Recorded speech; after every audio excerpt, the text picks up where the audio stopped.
The airport lounge with my name on the upgrade list. The email subject line behaved like a favor.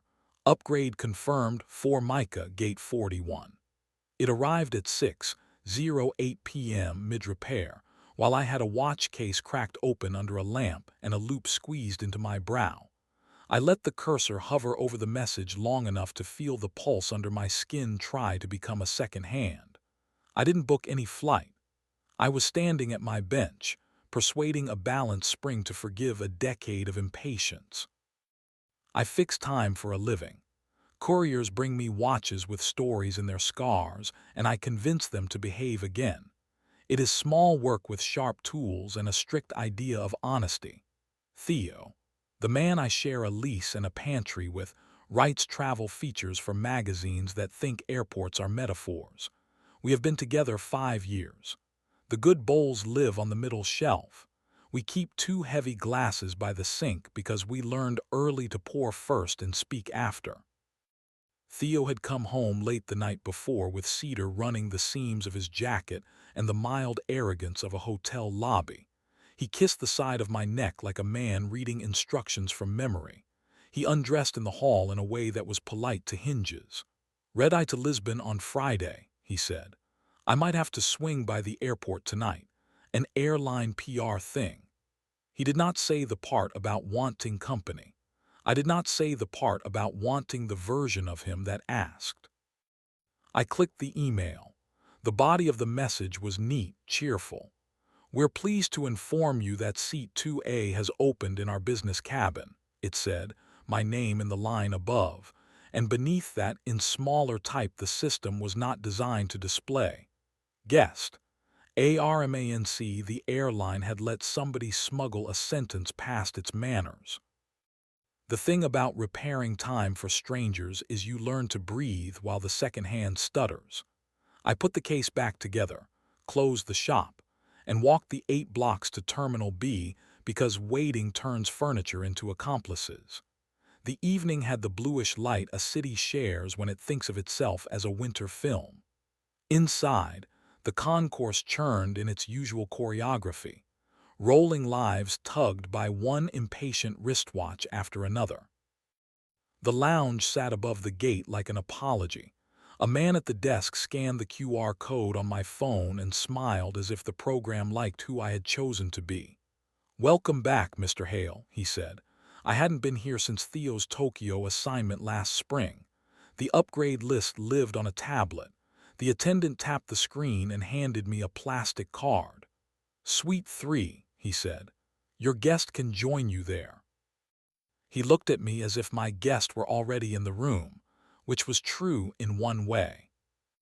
Suite 3 was a semi-private glass box with a low couch, a table, a lamp trying to imitate tungsten, and a view of the planes pretending to wait for permission. When I shut the door behind me, the room's own reflection layered itself into the runway lights and invented depth. On the table, 2 glasses already sweated like good ideas. Water is the only ritual I trust. The door opened at 6:31 as if time had decided to let me pretend it could be gentle. Armin stepped inside with a carefulness I felt in my teeth. Taller than the photographs make him, dark hair with one curl deciding whether to obey, throat shadowed in a way that suggested he talked better at night. He set his hand on the back of the couch instead of reaching for me. He smelled like cedar and a lobby that rehearsed sincerity. "You came," he said. It wasn't victory, it was relief trying not to steal applause. "You put my name on an upgrade list," I said. "The airline and I have a complicated relationship with civility." His mouth attempted a smile and changed its mind. "He thinks he's meeting me here to end something politely after his media walkthrough," he said. "I wanted you to have the room first." We didn't sit. He stayed beside the couch the way decent people let air do some of the work. I stood within reach of the table which keeps men from inventing theatrics. He poured water and slid a glass toward me. Our fingers touched. A heat at the knuckle proposed a less interesting evening than I could afford. He stepped half a pace closer and stopped. His hand hovered near my wrist, the air between our skin bent, a warm little corridor. He didn't close the distance.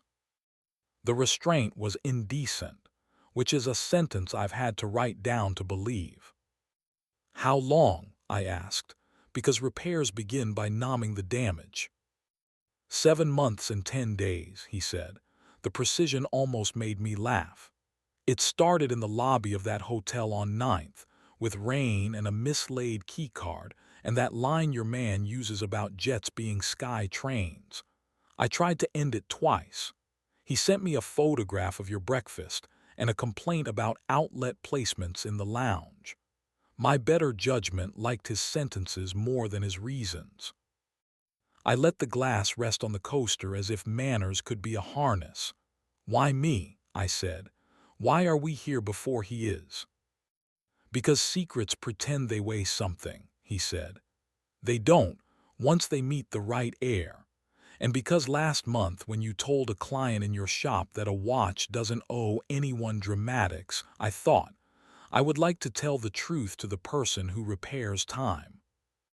The door opened again, softer than a confession, and Theo stepped inside with a face he wears for docents. He saw me, saw Armin, saw the 2 glasses and the inch of air with opinions. He looked at the table and closed the door because hinges deserve dignity regardless of who is in the room. Okay, he said. The word sat on the couch like a gentleman. You could have kept this out of our kitchen, I said, touching the misted glass. You chose not to. I chose incompetence, he said, and then cowardice. He did not try to rearrange the nouns. I cheated. I told myself it was weather and that home is a place that survives rain. I told myself your patience could stretch. I told myself spark was structure. I need to stop hearing me. Armin had moved toward the door the way decent men do when oxygen needs work. He brought his hand back up, and it hovered near my throat for half a breath. Heat wrote a proposal on my skin that ethics filed for mourning. He lowered his hand. His mouth did something that looked like discipline falling in love with mercy. What do you want me to do? Theo asked. He did not reach for me. He has learned that reaching is a contract the wrists sign before the brain reads it. You will end it without poetry, I said. You will sleep on the couch we refuse to call a guest anything. Next week, you will tell me what this has been twice. Once in the polished language you write for magazines, and once in short words that don't let you hide. I will decide what my hands can hold without lying to my wrists. I'll do that, he said. I'll do all of that. Armin exhaled as if the lounge itself had been withholding permission. He came close enough for breath to leave a map along my jaw and set his mouth near my ear without touching me. Warmth does not need permission to be honorable. He said, "Thank you for not making me a story," and left. The door refused to turn into punctuation. Theo sat. I stayed standing. The airplanes outside performed their patience without needing me to believe them. We watched a crew push a cart that pretended to be a victory. He reached for the glass and stopped half an inch shy. Reflex is a thief. I do not have to let it practice. I'm not leaving tonight, I said. We'll walk home from the shuttle without touching. We'll wait at crosswalks because other people's knees and our better natures both deserve seconds. You'll sleep on the couch. Tomorrow you will end it without complimenting him. Next week you will bring me small words. He nodded. He didn't cry. I loved him for that even then. The room let us be quiet in a way that felt like furniture. When we stepped into the corridor, a woman in a suit was trying to apologize to a teenager for the purpose of boarding zones. Nobody was convinced, which is a particular kind of honesty. We took the escalator like people who pay attention to engineered mercy. On the shuttle into the city, Theo reached in reflex when the driver braked too hard. His palm hovered near my hip and heat, offered me a version of yes I could want and refuse in the same breath. I refused. A man has the right to pick the boring tool that keeps the lock from lying. At home, the kettle auditioned for a larger part, and I told it no. He made tea, set my cup on the counter, and arranged blankets on the couch with a care I recognized from his writing when he remembers to be unclever.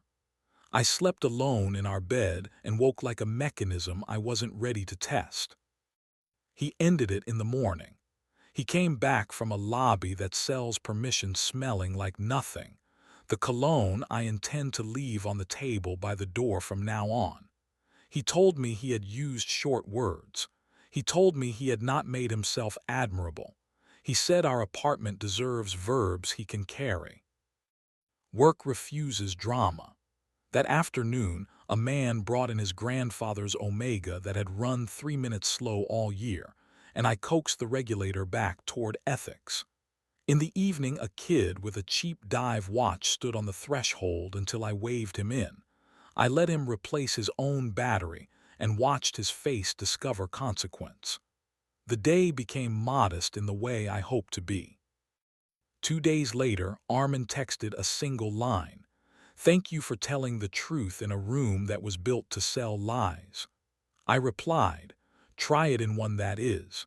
He did not respond, which was the second most honorable thing he did all month. A week later, I saw him on the sidewalk outside the magazine's office. He looked smaller. Maybe my anger had stopped needing him to be tall. He said hello without attempting to own my afternoon. He did not smell like cedar. We stood with our hands in our pockets until the weather remembered it was not part of the story. Here is the part I won't sell as virtue. I wanted him. I wanted the inch, the heat, the courteous delay of a hand that could have claimed and didn't. I wanted to make a mistake neat enough to narrate. I did not. Wanting is a sentence, not a command. Bodies vote. Ethics count. Boredom is a kind of mercy if it helps you like yourself at noon. Theo slept on the couch for 6 nights and relearned the geography of our door. On the 7th, he came to bed and remembered my mouth with the lazy precision we taught each other before we mistook spark for structure. There is erotica that arrives as restraint. There is a thrill in choosing not to ruin morning. We adjusted the frame. 2 glasses before 3 sentences. Fewer reach forwards, better touch when it happens. We stopped letting the kettle decide tone. At openings, we stand near the exit not because we plan to leave, but because rooms breathe better when doors are not theirs. If another upgrade finds my inbox with my name and someone else's letter attached, I will pour water. I will sit where the exit is obvious and refuse to call that cowardice. If a hand lifts toward my throat, I will allow the inch to exist and answer in a tense I can carry past daybreak. I will keep choosing verbs that keep us possible. End, stay, tell, work, touch, wait. And when I set a balanced spring on its pivot and watch it chase itself into order, when 2 gears that once refused each other decide to be a partnership again, I will think about the night in the airport where we declined a finale and argued for repair instead. And I will call that deliberate air the most difficult thing I know how to make, and the only thing that still holds when daylight forgets its lines.